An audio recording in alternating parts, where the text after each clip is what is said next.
Did you know that Louis Vuitton wasn't exactly a fashion designer? That's right.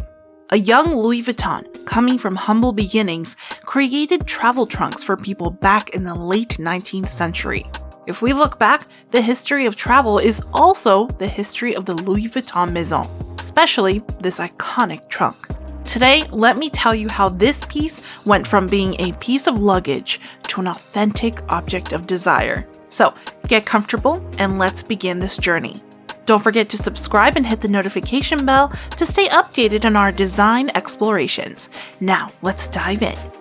Suitcases are meant for holding objects, clothes, or treasures.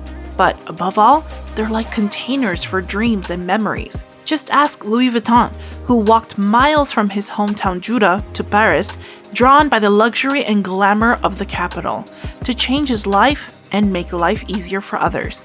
Back in 1835, when Louis Vuitton was just 14, he decided to leave his family's place and take off on a journey of over 250 miles straight to Paris. His mom, Caron Vuitton, had recently passed away, and his dad, Xavier Vuitton, had married someone Louis wasn't too keen on. Life on the farm wasn't cutting it anymore, so he set off on this trip to Paris, his dream destination.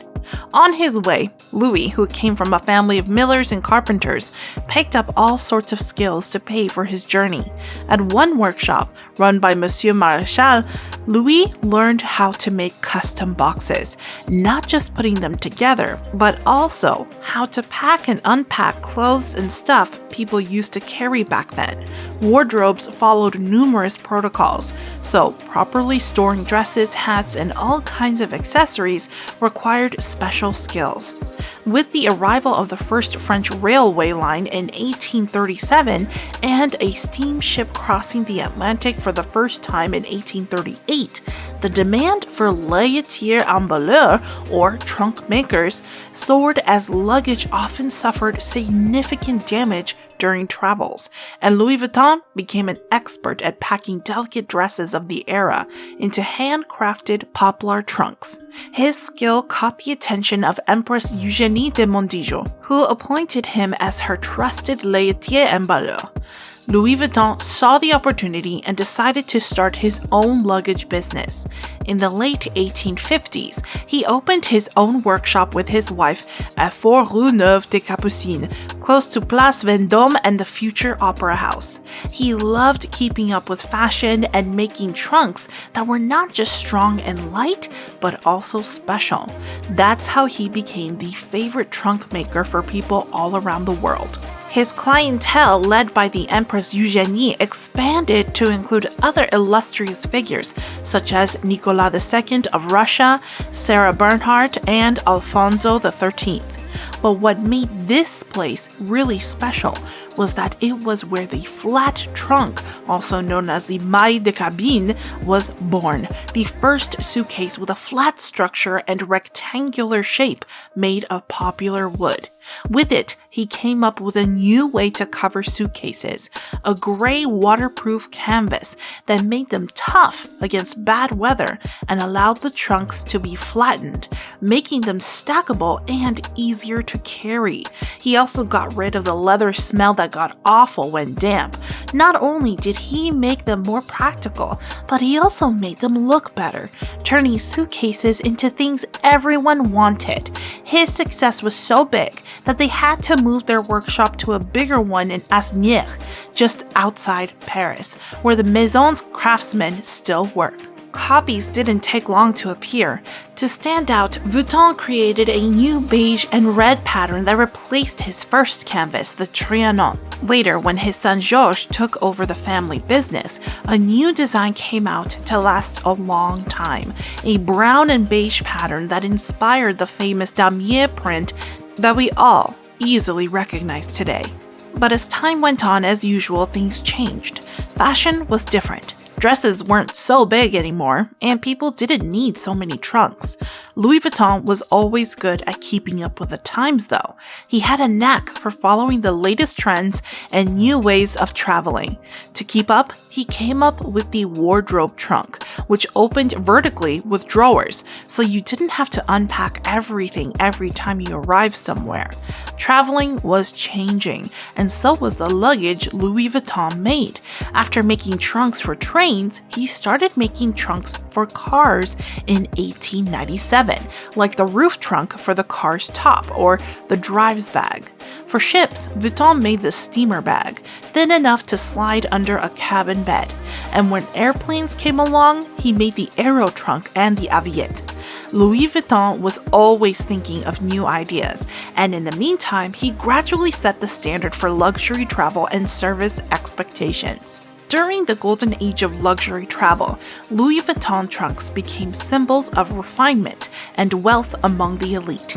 They traveled with people on grand tours across Europe and voyages to far-off lands. With their sturdy designs, they kept valuables safe while showing off the prestige of their owners. Hotel staff could recognize guests by their personalized luggage. By the early 20th century, Vuitton had stores in major travel destinations like London, New York, and Tokyo, catering to a growing international clientele. So, the brand slowly spread around the world, attracting actresses and famous people along the way, who also started traveling with Vuitton luggage, something that continues today with every model, movie star, or footballer carrying their LV suitcase or toiletry bag. There are lots of stories about Vuitton pieces throughout history. After big names like La Poire, Dorama, and Francis Picabia used them, LV luggage became more than just a status symbol. In the 1950s and 1960s, Louis Vuitton trunks were the go-to luggage for the biggest actresses. Anna Magnani even traveled with a bunch of them to Paris in 1960. When Sharon Stone visited the factory in 1996, she wished there was a practical yet luxurious vanity trunk. Instead of waiting for one, she created the design by Sharon Stone line, sold in all Vuitton stores to support Amphar. On another note, designer Karl Lagerfeld asked for a case to carry 20 classic iPods in 2005, and Marc Jacobs, Louis Vuitton's creative director from 1997 to 2013, ordered a monogram trunk with a lattice door and holes on the side for his bull terriers Alfred and Daisy for the 150th anniversary of the Special Orders Department. Their travel products expanded to meet even the quirkiest needs: a bed trunk for the tireless traveler, small boxes for sending flowers, and trunks to display the world's most famous sports trophies, like the Louis Vuitton trunk housing the Qatar 2022 trophy. And that's just a glimpse of what's happening in the 160 years leading up to Louis Vuitton. It's because their customization and attention to detail that LV made all the difference, a tradition that continues today. In the workshop in Asnières, Paris, the trunks are still crafted entirely by hand, just as they were 160 years ago. It all started with a wooden frame covered meticulously with a monogrammed leather canvas. The edges are sealed with a strip held in place by small nails, and the final details vary in design and size for each trunk, as they are fully customizable. Over 500 items are produced in this workshop each year, from trunks tailored to the client's needs to handbags with unique finishes. So, if you feel like indulging in luxury, all you need is between $10,000 and $150,000 for an iconic LV trunk. While nowadays we might not need to transport huge trunks on our travels, Louis Vuitton luggage continues to cater to the needs of the coolest travelers. Last year, the holding recorded its highest profits ever, $93.4 billion in sales.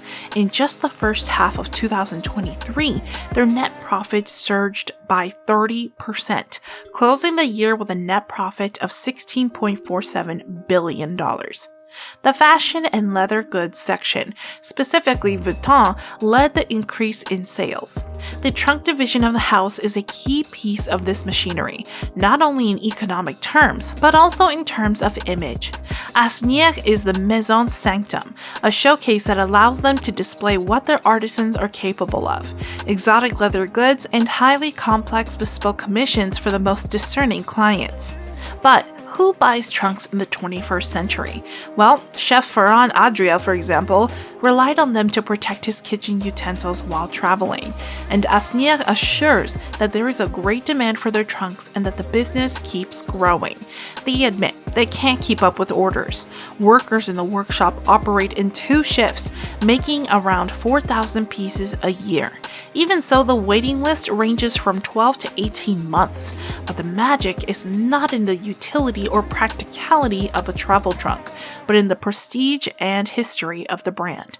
Because nowadays, clients see the trunks more as decorative objects than travel cases. According to them, they use them as coffee tables or bedside tables, as safes, jewelry boxes, or dressing rooms. Anything it can be to demonstrate the power of spending nearly $200,000 on a luxury decor item. Today, Louis Vuitton is a shining example of technology, innovation, and tradition. Since its inception, the brand has aimed to make its trunks the ultimate travel companions, creating a lifestyle and luxury that few others have achieved. It's not just about the monogram, it's about the artistry that goes into every piece. Because there are many ways to travel, but only Louis Vuitton has truly elevated it to an art. Ready to transform your travel experience into a stylish journey with LV trunks? If you enjoyed this video, express your support with a like and subscribe. Ensure you never miss our upcoming content by clicking the notification bell. Safe travels and see you in the next adventure.